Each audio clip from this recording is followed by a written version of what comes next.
ప్రభు నామానికి మహిమ కలుగాక. మరి ఇంతవరకు ఈ ఆరాధనను ప్రారంభం నుంచి మరి చివరి వరకు దేవుడు తోడుగా నడిపించాడు. మరి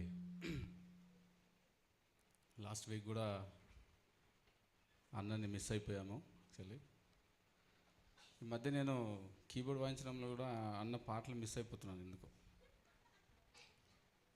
ప్రాపర్గా మన జెంట్ సైడ్ నుంచి ఎవరో కొంచెం క్లాసికల్ పాటలు వాడేవాళ్ళు ఎవరు లేకపోవడం వలన మరి ఏదో తెలియదు.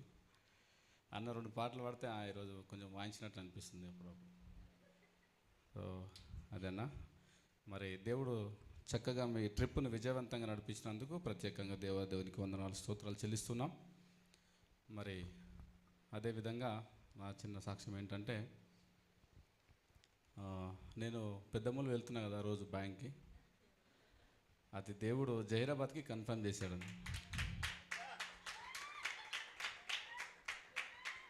లాస్ట్ వీకే చెప్దాం అనుకున్నా, కానీ మీరు లేనందుకు నేను చెప్పలేదు. యాక్చువల్లీ అన్న లేనందుకు, ఎందుకంటే దగ్గరుంటే అది ఫోన్లో చెప్పేది, అన్న నాకు జహీరాబాద్కి ఏంటంటే ఓకే, ఏదో టెన్షన్ ఉండే ఓకే ఓకే తమ్ముడు ఓకే అంటే అయిపోతే మళ్ళీ ఆ ఎక్స్ప్రెషన్ ఉండదు. దగ్గరుంటే ఆ ఎక్స్ప్రెషన్ వేరుంటుంది కదా, ఆ ఫీల్ వేరుంటుంది అనమాట. సో అందుకే నేను లాస్ట్ వీక్ కూడా అక్క కూడా చెప్పిన, అన్న వచ్చిన తర్వాత నెక్స్ట్ వీక్ చెప్దామని. అయితే జహీరాబాద్కి కన్ఫర్మేషన్ అయింది. సో రిలీవింగ్ కాలేదు ఇంకా, మేబీ ఈ మంత్ ఎండ్ వరకు రిలీవ్ అవ్వచ్చు. రిజర్వేషన్ అయితే అయింది. ఇక సీట్ మీద వచ్చి కూర్చునేది ఒకటి ఉంది, అది it will take 1 month time, almost 1 నెల టైం పడుతుంది. ఎందుకంటే నా ప్లేస్లో రిలీవర్ రావాలి, కొత్త స్టాఫ్ రిక్రూట్ అవుతున్నారు. వారు నా ప్లేస్లో అక్కడ ఎవరన్నా వచ్చి కూర్చుంటే నాకు ఫ్రీ అయిపోతుంది, మనం ఇక్కడ వెళ్ళి రావచ్చు. 2 సంవత్సరాలన్నర 2.5 years నేను ట్రావెల్ చేశాను. ఈ మంత్ కలుపుకొని 2.5 years డైలీ 100 kilometers జర్నీ చేశాను.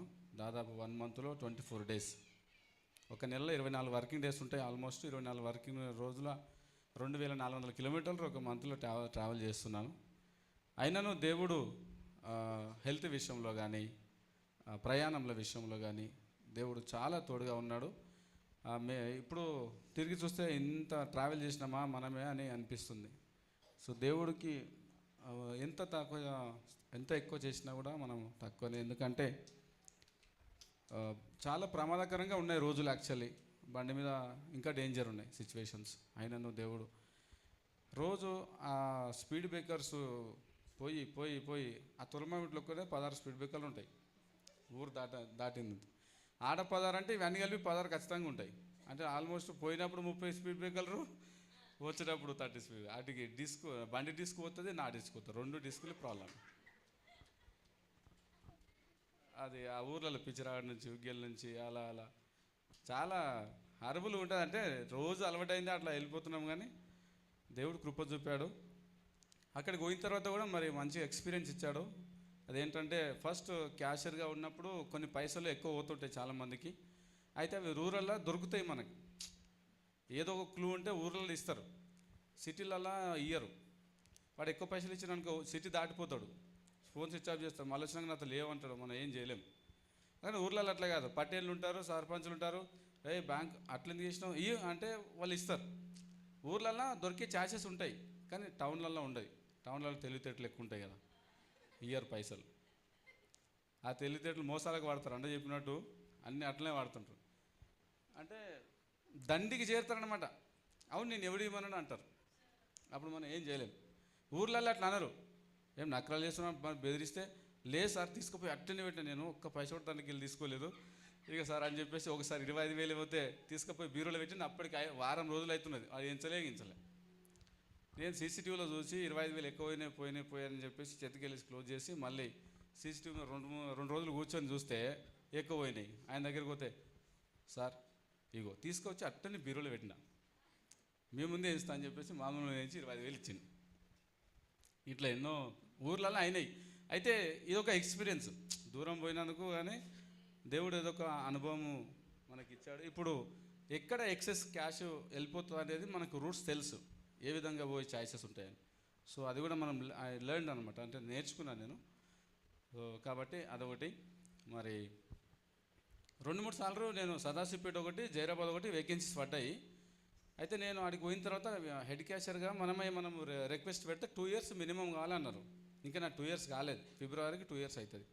నేను అక్కడ పోయి 2.5 సంవత్సరాలు అవుతుంది, కానీ యాజ్ ఏ హెడ్ క్యాషియర్గా 2 ఇయర్స్ కాలే. హెడ్ క్యాషియర్గా అదే బ్రాంచ్లో 2 ఇయర్స్ కావాలన్నారు.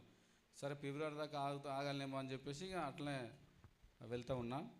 మరి రీసెంట్గా జైరాబాదు అదే పోస్ట్ పడింది హెడ్ క్యాషియర్ వేకెంట్, దానికి అప్లై చేసిన. మరి పర్సనల్ హెచ్ఆర్ అన్నారు ఇంకా 2 ఇయర్స్ కాలేదుగా అన్నారు.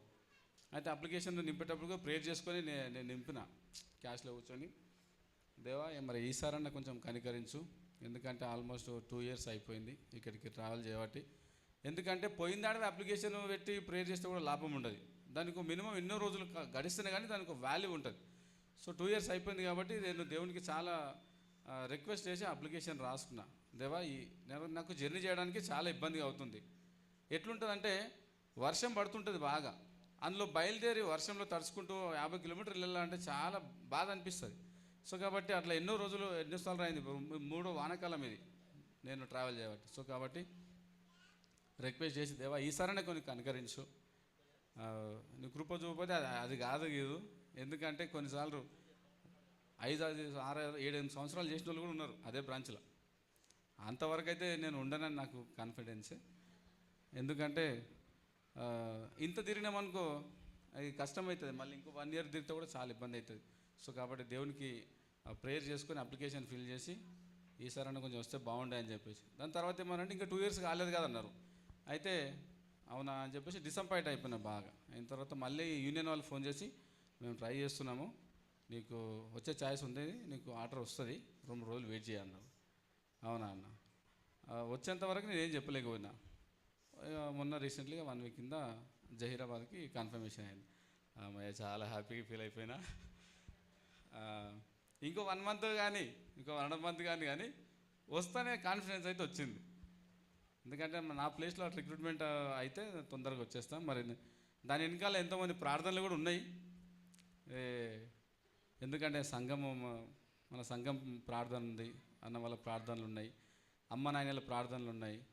మన లాస్ట్కి మన ప్రశస్త చాకి వీణా సితారాలే కూడా ఉన్నాయి. వైఫ్ జెస్సీ కూడా చాలాసార్లు ప్రార్థన చేసింది. వాళ్ళ అత్తమ్మ మామూలు కూడా ప్రార్థన చేసారు. దూరం అవుతుంది, రోజు ఇబ్బంది అవుతుంది అని అందరూ ప్రార్థనలు చేసినారు. ఇక ఎంత ప్రార్థనలు చేసినా కూడా మనం కూడా చేసుకోవాలి కాబట్టి దేవుడు మన నుంచి కూడా ఎక్స్పెక్ట్ చేస్తాడు, మనం చేసినప్పుడే యాక్సెప్ట్ చేస్తాడని. మరి నేను కూడా రిక్వెస్ట్ చేసి మరి ప్రార్థనలు చేసి అప్లికేషన్ పెడితే వచ్చేసింది ఫైనల్గా. సో దేవునికి మహిమ కలుగును గాక. ఇది గొప్ప విషయం ఇప్పుడున్న పరిస్థితులలో. ఎందుకంటే హెల్త్ విషయంలో కానీ మరి ఎక్స్పెన్సెస్ విషయంలో కూడా. ఎక్స్పెన్స్ అంటే ఒక రోజుకు 250 రూపీస్ దాంట్లో పెట్రోల్ పోయాలి, 250 రూపాయలు పెట్రోల్ పోయాలి. అంటే ఒక రోజు 250 అంటే 2 రోజులు 500. వీక్లీ 4 days వర్కింగ్ డేస్ ఉంటే 5 days వర్కింగ్ డేస్ ఉంటే ఈచ్ డే 250 రూపీస్. అంటే ఆల్మోస్ట్ మనకి నెలకి 6,000 7,000 కానీ పెట్రోల్కి అయిపోతుంది, 7,000 దాకా. అంటే నాకు ఏదైతే ప్రమోషన్ వస్తే పెరిగిన అమౌంట్ ఏదైతే ఉందో డిఫరెన్స్ అది మొత్తం పెట్రోల్ బంక్లకే కొట్టేసినాం ఇప్పటిదాకా. ఇక ఇప్పుడు మరి అది చిన్న చిన్న ఖర్చులో కూడా చాలా ఉపయోగపడుతుందని అనుకుంటున్నాను. ఎందుకంటే జైరాబాద్ కాబట్టి అట్లా అనమాట. సో ప్రార్థన చేసిన మీ అందరికీ ప్రత్యేకమైన కృతజ్ఞతలు. ఎందుకంటే రిలీవింగ్ అయినప్పుడు చెబుదాం అనుకున్నా కానీ అది మనసు ఒప్పుకోవట్లేదు. ఎందుకంటే మనకు దేవుడు ఆల్రెడీ కన్ఫర్మ్ చేసేసిండు, దాని మీద ఎక్కేది ఒక్కటి ఉంది అంతే, సీట్ అయితే కన్ఫర్మ్ చేసిండు. కాబట్టి దేవునికి ప్రత్యేకమైన వందనాలు, మీకు కూడా కృతజ్ఞతలు. మరి ఇక్కడికి వచ్చిన తర్వాత కూడా మరి జాబ్ విషయంలో చాలా పర్ఫెక్ట్గా నిజాయితీగా ఉన్నతమైన ఒక ఎంప్లాయీగా దేవుడు మనల్ని మార్చాలని మీరు ప్రార్థనలు జ్ఞాపకం చేసుకోండి. అదేవిధంగా కొంచెము ఇక ఇల్లు కట్టినామంటే ఎట్లుంటుంది, ఆర్థిక భారం కూడా చాలా ఉంటుంది. సో కాబట్టి అది కూడా కొంచెం మనం రిలీఫ్ అయ్యేటట్లు మరి మీరు అందరూ ప్రార్థన చేసుకోవాలని మనం చేస్తూ ఈ చిన్న సాక్ష్యాన్ని ముగిస్తున్నాను. Thank you.